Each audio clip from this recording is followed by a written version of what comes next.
Ooh. Hello. Hi, everyone watching at home, and welcome to the event Bedroom Recordings as part of the Digital Writers Festival for 2015.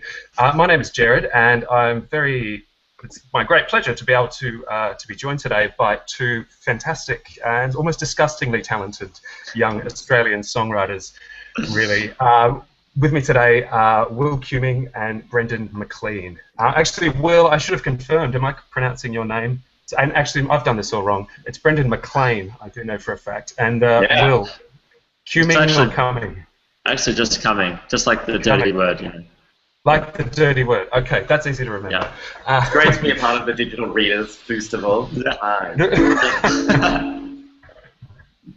Now, anyone who's sort of watching along at home today, please feel free to jump into the discussion on Twitter using the hashtag DWF15. Now, I will introduce you to all of the viewers at home today, guys. Actually, before you're each going to play a couple of songs for us, and then we'll have a little bit of a chat about music and songwriting. First up, Brendan Maclean. Now, Brendan has been active for about 4 or 5 years as a fantastic singer and songwriter, sort of known for his kind of baroque pop style. Brendan, you've garnered a passionate fan base and critical respect both for your live shows, a handful of single releases, and a pair of EPs, White Canvas and Population. You've also got a reputation as being a bit of a Twitter star, and you've dabbled. You've dabbled in acting, having appeared in Baz Luhrmann's adaptation of The Great Gatsby and the film adaptation of Robert Davidson's Tracks. And also joining us is Will Cuming. Will is a songwriter and multi-instrumentalist known for his work with the Melbourne band Pharaoh. But recently, he's decided to branch out with a side project, and so he's releasing new material under the name of LANKS. Going it alone, more or less, at least as far as the writing, producing, and recording of his music is concerned. Now, LANKS released the first EP called Thousand Piece Puzzle about midway through last year. Thank you guys both very much for joining us today. Thank you. It's been fun. My hands are really sweaty. I'm in Adelaide. It's like 100 degrees. Really? It's not that hot in Melbourne today, but our place is kind of a kiln when it comes to retaining heat, so I'm with you. Same here. Good. Yeah, my hands are really sweaty. I feel like Eminem at this point, like mum's spaghetti is coming out. Incredible. It's a good start. Well, hopefully you won't draw any blood when you play for us today, Brendan. Though that's pretty rock and roll. It'll be great. Yeah. No. So, should we start with a couple of songs, Brendan? Okay. Yeah, I think that's a good idea. And this is my first song. It's called Only Only. All right.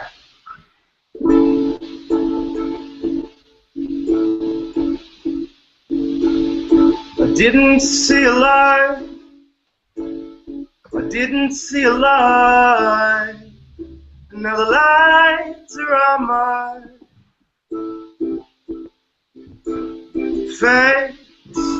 Is busy inside? Did you catch your friends on time? 'Cause it seems like a night play. I only want to only. I only want to only. I only want to live. The sun is going down. The sun is going down on a conversation. Oh, and the spite is setting in, and the envy is setting in, and it's sinking like a stone. But you'll never meet that man. You'll never meet that girl. Well, thank you for holding on. Thank you for holding on. Thank you for sticking around. Thank you for holding my drink. I only want to only. I only want to only. I only want to live. I only want to I only want to I only want to live. Lord, Lord, Lord, I only want to I only want to I only want to live.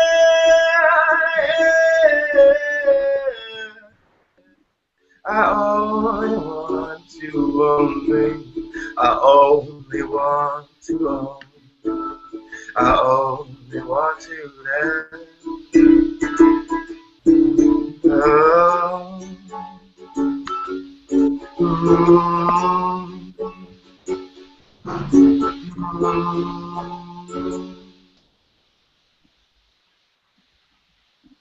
Yeah. All right. That was my first song. Thanks. And shall we power through to number 2? I think so. Let's power on. Okay. Brilliant. And this song is called Stupid. I'm going to back away because I'm a loud person because I lack subtlety in my book. I'm just loud all the time. This song's called Stupid. So, yeah.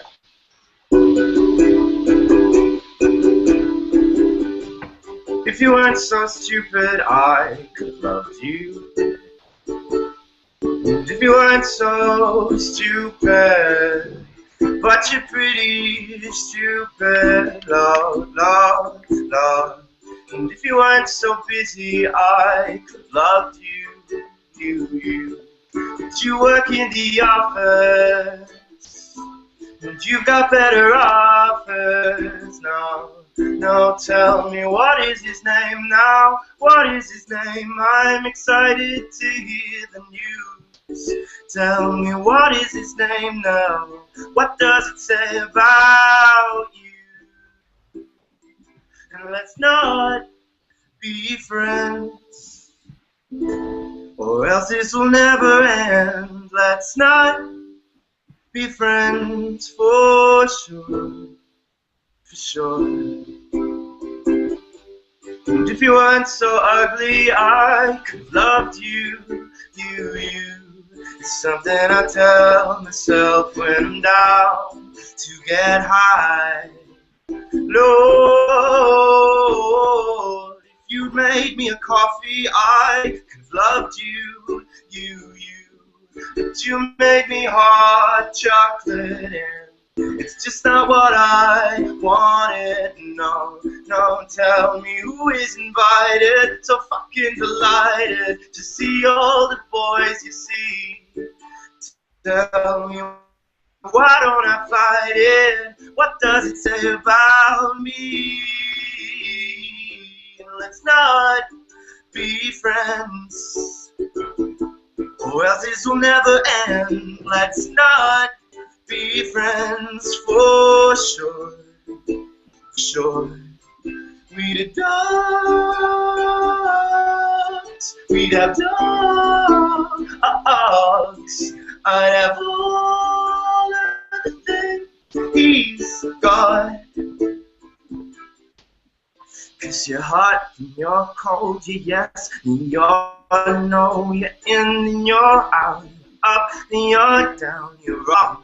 It's right, it's black, and it's white. We fight, we make up, we kiss, we break, and let's not be friends, or else this will never end. Let's not be friends for sure, We'd adopt, we'd have dogs, I'd have all of the things he's got, but I'm not.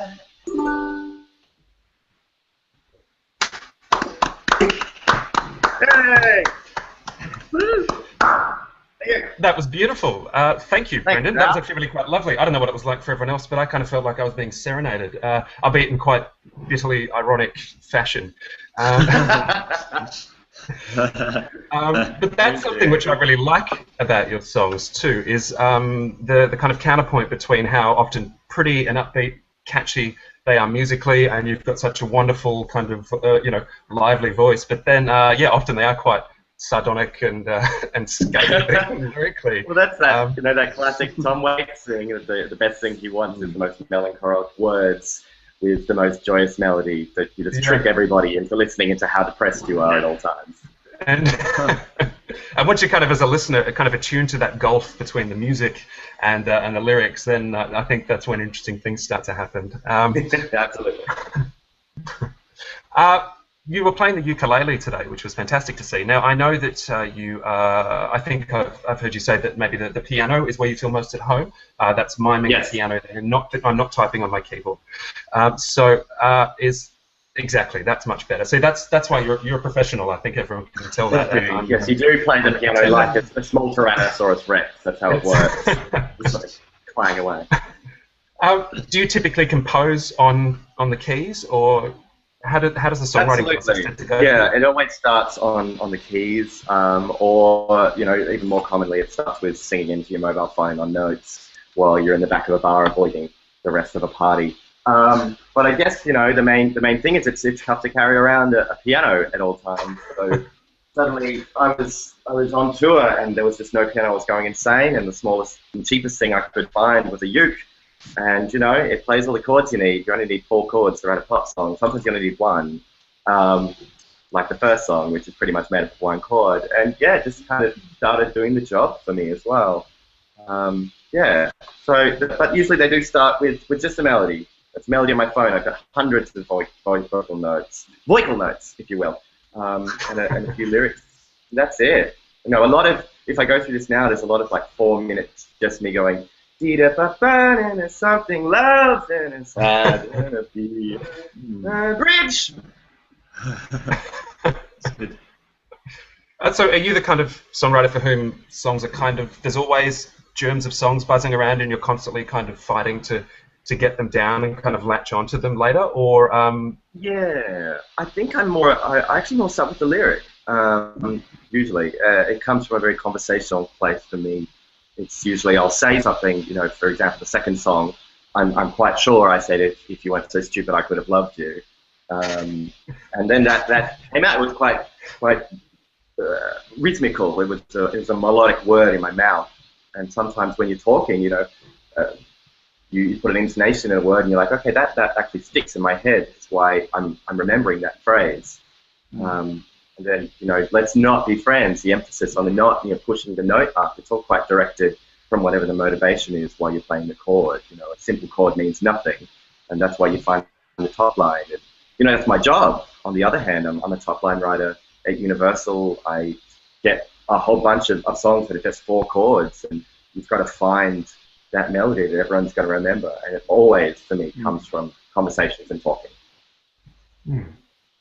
And speaking about your work as a top-line writer there, how does that kind of, almost like having to produce music like a battery hen, like to a certain extent, right? Like if that's kind of the day job and the money spinner, how does that work? I always, I suppose it's like being a freelance writer and constantly having to pitch articles and things, but I'm always fascinated to hear how people who then, that's also their art too, so in their downtime and for their creative work, they're operating in the same medium, in the same field.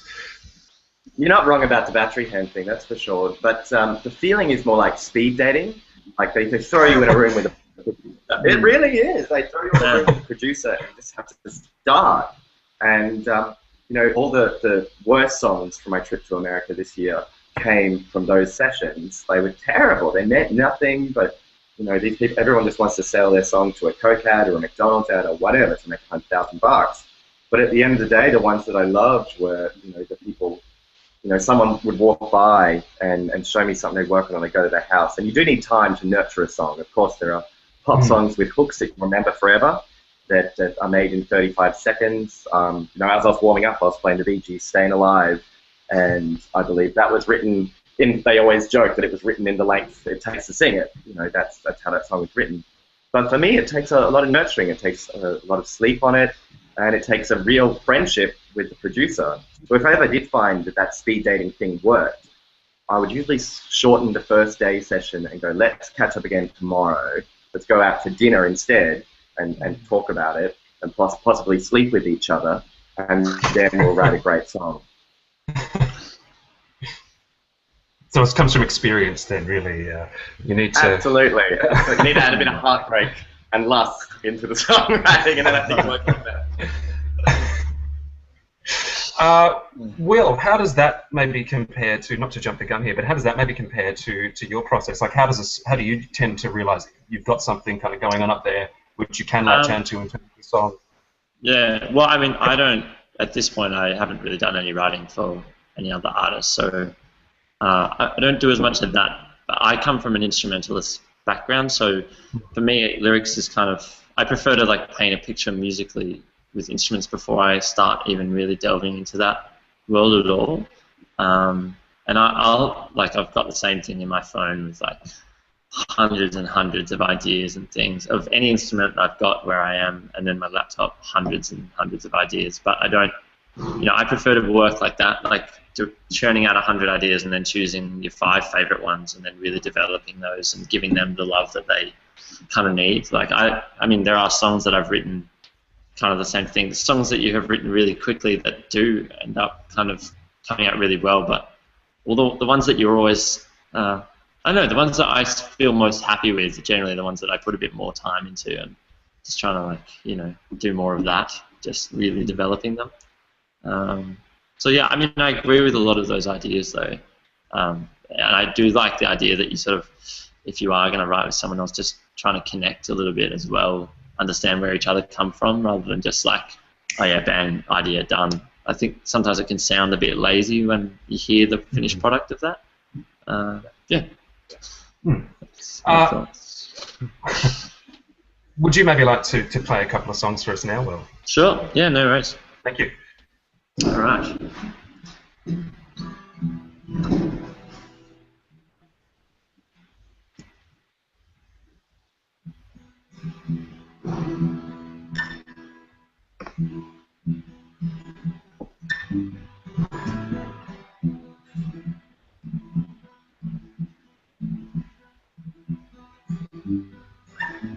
Her name was Akira and she was the best.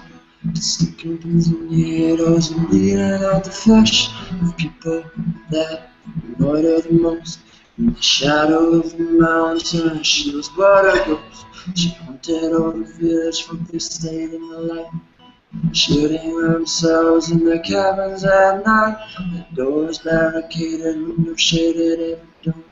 Cattle for the slaughter, waiting in the memories. She broke in the cell and drank all the wine.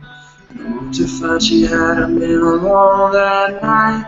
Embarrassed for money and blame were gone. Pissed off and angry, she knew I got it wrong.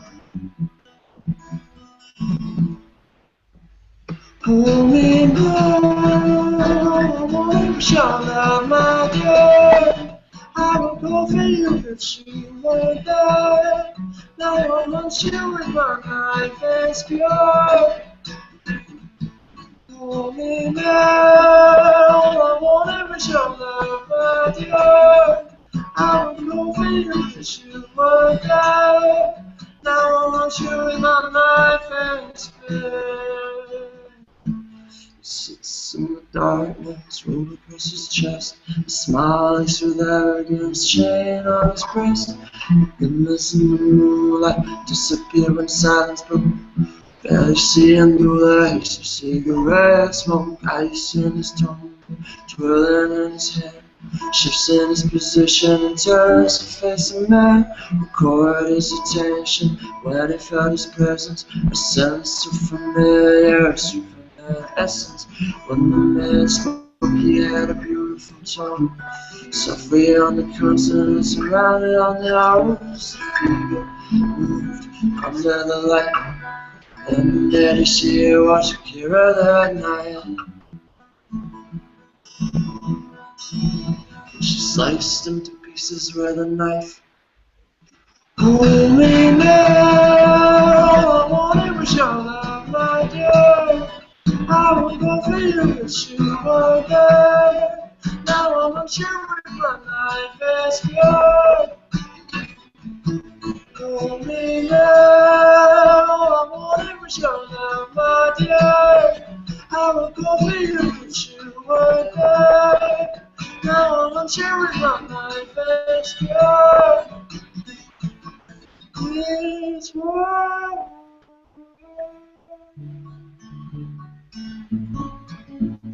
Lead on.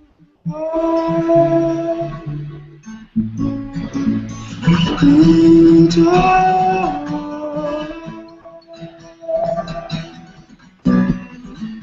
Lead on.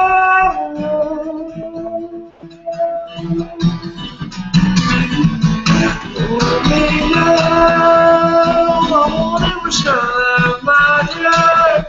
I would go for you, but you were there. Now I'm sure with my life is good. Hold me now, I wanted was your love, my dear. I would go for you, but you were there. Now I'm sure with my life is good.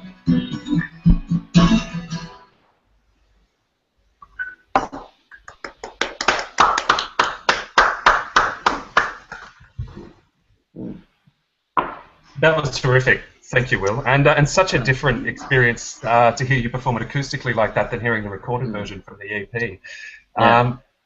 Did you, before we maybe talk a little bit more about that, did you have a second song you were going to perform? Yeah, I do. I mean, just quickly on what you were saying, though, I obviously, with this project, everything has been written in that way that there's lots of layers of different ideas. So it is kind of strange playing it acoustically. There's like stuff that I make it all in my bedroom, but there's probably like 40 tracks of things that make up a song. But I personally, I'm a really big fan of that idea that you can strip it back to its basic elements and it still stands on its own. That's what I wanted to ask. I suppose is that, and this applies to you too, Brendan. Is to a certain extent, is that the mark of a good song for you? Do you think where you can actually really pare it back to its rudiments and it still holds up? Yeah, I mean, I think even let's say you just wrote the melody and the chords down on a piece of paper with the lyrics, that anyone could sing it and it kind of sounds good. I think that's I know that's not always the case maybe, but I do kind of think that thing of anyone being able to play it, you're like, great song. But I think that's what that calling a song timeless comes from, because it will defy everything. You look at you look at Tears for Fears and the songs that they're getting covered with modern production now, or playing it on guitar, whatever. It just works with the chords and the melody because it's timeless songwriting.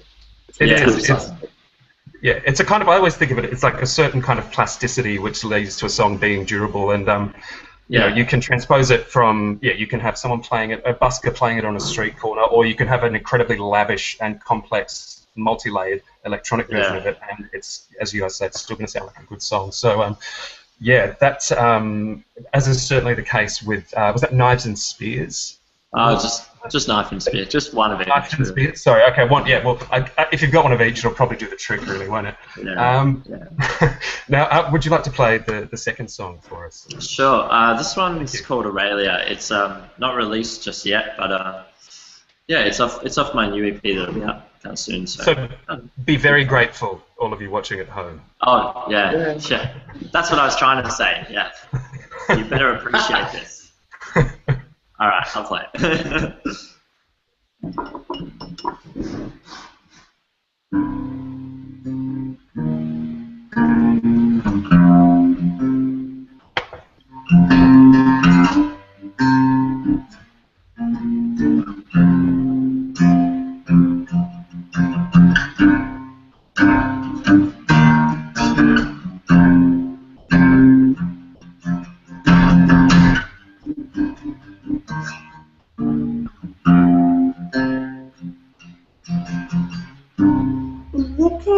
Trees in the evening, shadows that have opened in my room, a heaviness slows my breathing. Somehow it speeds up to sending from the coast somewhere. The jagged rocks caught in as I climb, fading as I softly fall. Whisper to me where I live. I still know when the morning comes. The morning never felt so good. Do you ever really think hey, the morning never felt so. Still know when the sun falls. You whisper to my wounded soul. So bitter but it tastes so sweet.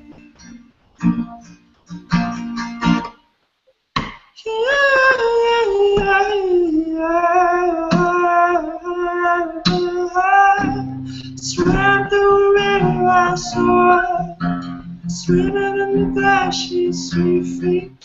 That's why I didn't hear you call. Caught up in emotions, I can't speak to the lover I'm almost illuminated in your presence, new right and not alone. Forever haunted by your glow.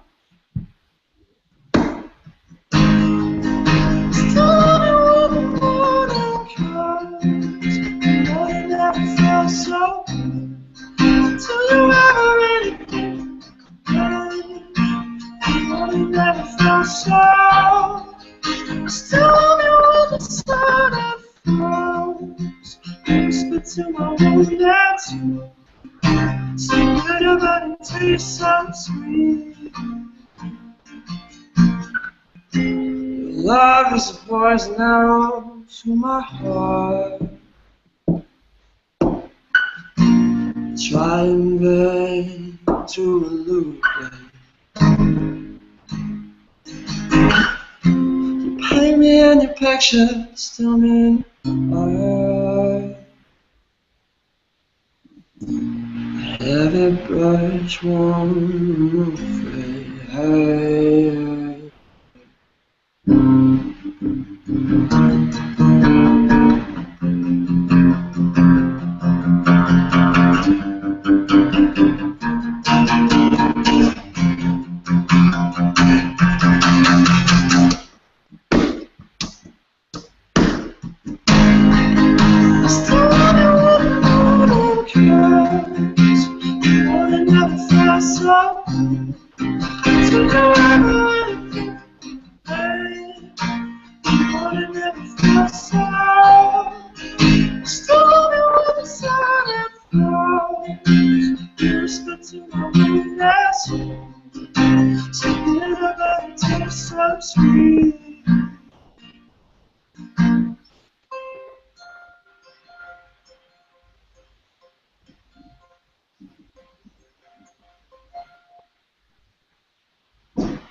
That's it. Thank Sorry you. if I Will. went a bit long. No, oh gosh, we loved every moment. I'm sure. I think both of you have probably set all the people who are tuning in at home really wonderfully a swoon right now. So thank you. But you sent through the complete version, the finished, produced version of that track to me, which I've been fortunate enough to check out. And I have to say, it is quite revelatory to actually hear you playing it in that sort of intonation, because unlike Knife and Spear, which does have quite a prominent acoustic guitar line going throughout it, I wasn't particularly aware of that in the finished version of this song. Yeah, there wasn't really much guitar at all, actually, in the finished version. But yeah. And so that was deeply like layered electronica and like synth and sample. Yeah. Like, can you maybe talk us through a little bit about how you construct the finished produced versions of your songs? Well, I mean, there's obviously a lot of all the drum stuff is all electronic, and then because I have a live band that kind of play all my music. I got a little bit of recording of some drum stuff just from them that I kind of cut up and used as well, because I really like that idea of like live drums and electronic together. It just has a really nice feel. But yeah, I sort of layer up the drums and then on that song particularly, there's just a lot of synths, different sounds with that, and then lots of my own vocals layered on top of each other. It's a really high song for me to sing, so normally I'd be like a bit more, like it wouldn't be like the start of the set. But yeah, like it's just sort of, I mean, I play flute as well, so there's a lot of like layering of like guitar, synths, flute, electronic sounds and drums that all kind of goes into making what I do generally. So, I mean, the process, it can start in any part. I might write a lyric and then bring everything else in around it. But sometimes you might start with a beat and then it goes from there. But it's kind of a pretty fluid process that I can move around whichever way I want. Like, you just experiment until I find some ideas that I'm starting to, you know, kind of enjoy, and they do something for me, and then just build all these other pieces around it without getting too, like, I don't really like the idea of overproducing things. Like, if it's not necessary, just cut it, you know. But and maybe I'm guilty of that, probably am. But I try not to. You know.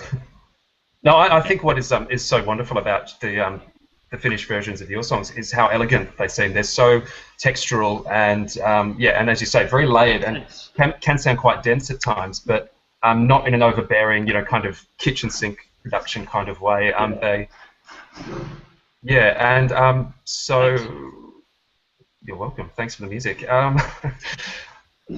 So I wonder with if you tend to like, say, a song like these two, were they ones that kind of came to you on the guitar, or were they more the result of, say, as you've had a nice beat and started trying to place other things around it, or because they do, when you play them like that, as I say, it's like, I can't believe I never, you know, I'm quite surprised hearing the finished versions. Yeah. And by how well they work stripped back. I mean, with Knife, it's a case-by-case basis for me, but with Knife and Spear, it is quite guitar-driven, I suppose, so it came more from that side of things. You know, I kind of had that vocal hook for the chorus bit pretty early on with the chords there, and then sort of pieced things around that. I mean, with that one, it was interesting. I wrote it and then kind of recorded it and did it, and then went back into the studio a month later and totally ripped it apart, which I never really do because, you know, got to pay for more studio time and stuff. But yeah, like it was an unusual one with that song that I went back and changed the verses and cut stuff out and added a new harmonic element to the second half of them. And then in that other song, which obviously hasn't been released yet, I started just with like that synth. The guitar part that I was playing was like, it's a synth part. I started with that and just this beat that's kind of like Subtract Wildfire sort of thing, you know, that like just really simple, you know, just that pretty much, and then just built it around that, I think. Yeah, I don't know, I was just not really sure. I was trying to like make a big chorus, which it never ended up really being a big chorus. It just kept going higher and higher and higher until it's pretty much as high as I can sing. Just about, yeah. It's really like quite relaxed though. Like, yeah. Not a belter exactly. More like a James Vincent McMorrow style belter. Yeah, yeah. You know, not really like, I don't know. Yeah. I don't know if I answered the question there, but you know. Yeah. Given you as LANKS, when you record as LANKS, it's essentially a one-man act, really. What's it like when you perform live and you bring a few other musicians in to kind of to rework these songs for the live forum? Is that kind of difficult? I feel like maybe is it safe to say that you're perhaps something of a perfectionist? That last anecdote kind of suggested that. Actually, I'm not sure that I am, believe it or not. I mean, I always thought that I wasn't. I thought I was like, oh no, not me, I'm not that sort of person. But then like, you do get in the studio to mix and then you're like, no, that's just not quite right. And like, I don't know, I personally, like, I'm always really good at the first 80% of making something. The last 20% of polish, I usually I get other people to help me because I'm not so good at it. I just don't enjoy that part of the process. But okay.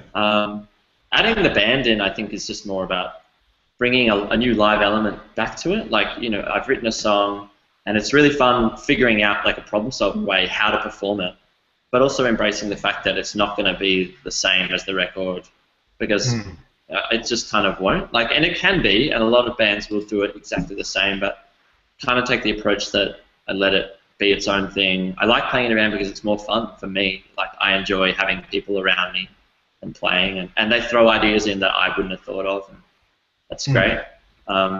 Yeah, I like writing on my own, but I really like, performing with other people, I think. Yeah. And how does that compare to your experience of getting songs ready to be performed live, Brendan? Well, I guess for me, I started solo as well, so I still love doing solo shows. They're my favourite shows to do, just me at the piano. But I suppose now that I'm writing electronic music, and what will coming up later in the year is electronic music, I think I'll still keep it solo, keep it at the piano. If I need to, I'll oh no, I'm just seeing an iguana again. Oh, there you're back. Hi. I think I'll just, keep it solo, and again, that the idea of these songs being timeless, hopefully, will means they communicate to people in a different way. And I think people come, I'm really into the mind of David Byrne, how he asks you to pick where you perform at the end. And since I create these songs by myself with a ukulele or a piano, I'm quite happy for that to be the end result, and for the studio to be in your headphones, walking around the street, on your bus. That's great. But when you come see it live, why not come see something different from the tracks that you like and possibly have been listening to for a month? And people get a lot out of that. I think people take away that they saw something unique and special from that live show, which I think is just as important to the songwriting process as being in the studio. Now, both of you have garnered some initial exposure, at least initial in the case of LANKS, Will, through Triple J Unearthed. I wonder if you guys could maybe talk a little bit about what kind of role you think that something like Unearthed plays for young songwriters in Australia today. LANKS, you want to go first? Sure.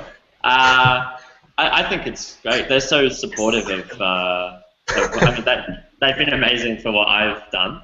And I think it's just like another way of getting feedback from people that, like, it's nice to know sometimes what some of those presenters might encourage you to do. They might say, oh, really like this element of your stuff, maybe work on that or whatever. It doesn't always go that deep, but it's not, like, I think it's just one other forum to get an idea of what people think, and like, yeah, just puts you in an opportunity to get some of those festival support slots they offer for the unearthed artists. But I think as long as, you just treat it as one avenue of getting your music out to other people, and if someone doesn't jump on your stuff on Unearthed, it's okay. Like, it's not the end of the world either. Unless Triple J is listening, and then it's the end of the world. Yeah. No, I think it's great. I think they're really supportive, and it's just another great place to put your stuff and get some feedback and see what people think, which is good. Starting out, or I'm not exactly starting out anymore, but I still put my stuff there because I'm not operating through a label, and it doesn't really matter. I can do kind of what I want with my music, so it's nice. Yeah. Brendan? Well, I guess, I started on Unearthed as I was just reviewing songs. I put a song up in 2010 or something like that, and I just started reviewing songs, and after I reviewed about 150 songs, I got a job on Triple J and worked there for 6 years, which was great. And obviously I was moderating the songs, and I guess from behind the speakers sort of perspective, I can tell you that we listen to every single song that goes up, and there are different people in the office who will listen to the same song. When we find something, we literally stand up in our chair and call people over and get really excited about finding a great track to share. And I guess for me, being an ex-presenter, I don't use it as much, but obviously I put my stuff up there still. And as you say, it isn't. If you're not getting played on Triple J, don't be disheartened, because there are other routes. Like my favorite artists in the world are Rufus Wainwright and Anthony the Johnsons, and you think they're getting played on the radio anywhere? They're not. One of them has a $1.2 million deal with DreamWorks, and the other plays in the most beautiful venues in the world. So you're okay if Triple J isn't playing you. Don't be too upset. Richie Kingsford doesn't hate you. It's okay. Well, maybe before we finish up, should we maybe talk a little bit about the value of digital platforms and social media in reaching out and actually generating new listeners and connecting with with people a little bit more? Because you've said Unearthed is obviously one valuable, great, legitimate way to do that, and something like that. But yeah, I think both of you have also probably found a lot of your fan base through social media or through things like Bandcamp and SoundCloud. Mm. Yeah, absolutely. I mean, I started everything online. For me, it was a crowdfunding project, which allowed me studio time. We made $22,000 in 3 weeks to go into the studio and make a record with Paul Mac, which I really love. And then from there, I started using YouTube a bit better, a bit more wiser, and talking to more people online and engaging. And I think while we're talking about that, I think this is really important. You can't make a viral video. You can make a video that can go viral, but you can't actually make a viral video. It does not work. You have to engage in that community. And so that's why I do tweet so much. I am on Facebook, but that's only because I enjoy it. And also, Bandcamp is wonderful. I get more money from Pay What You Feel, which is potentially nothing, than I ever have from iTunes. I got to, as I said, I'm in Adelaide doing the Fringe Festival, and I released a song on Friday, and I've made more from that in a couple of days on Bandcamp than I did when I was attempting to release through a label just through iTunes. It's incredible how generous people are when you say, okay, what do you think this song is worth? And the good thing is they have to write in zero. They have to actually write in the word zero. So I think it really makes them stop and go, am I really going to give this person nothing? And it's wonderful. Bandcamp is a brilliant platform, and I suggest that everybody who's a musician use it. And of course, in the case of the song you're talking about, Only Boyfriend, it helps when the song is as great as that too, which with both of you guys, quality, of course, is not a problem here. But Will, how about you? Would you like to talk about that a little bit just before we wrap up here? Yeah, I mean, I agree with everything that Brendan said.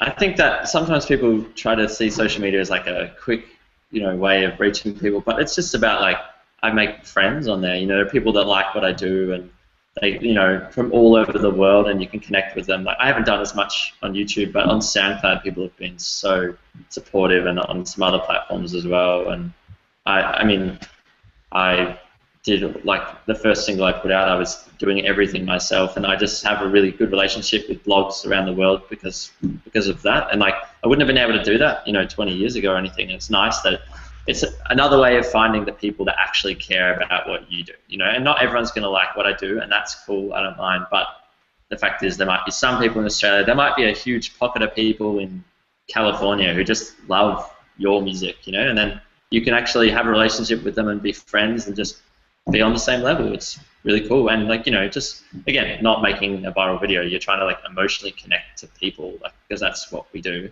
I think, try to do. And I think that's what's cool about it. People that are genuine seem to go far on the internet, which I really like. People that actually want to give something back to other people, and then it's a two-way thing. It's nice. Yeah. Well, I think that's actually a really beautiful sentiment to end this session as part of the Digital Writers Festival on. So, yeah. That's why I said it. Will Cuming and Brendan Maclean, thank you both so much for taking a part in the bedroom recording session, and all the very best for what's down the line. Thank you very much, guys. It's been great. It's been a real treat. Cheers.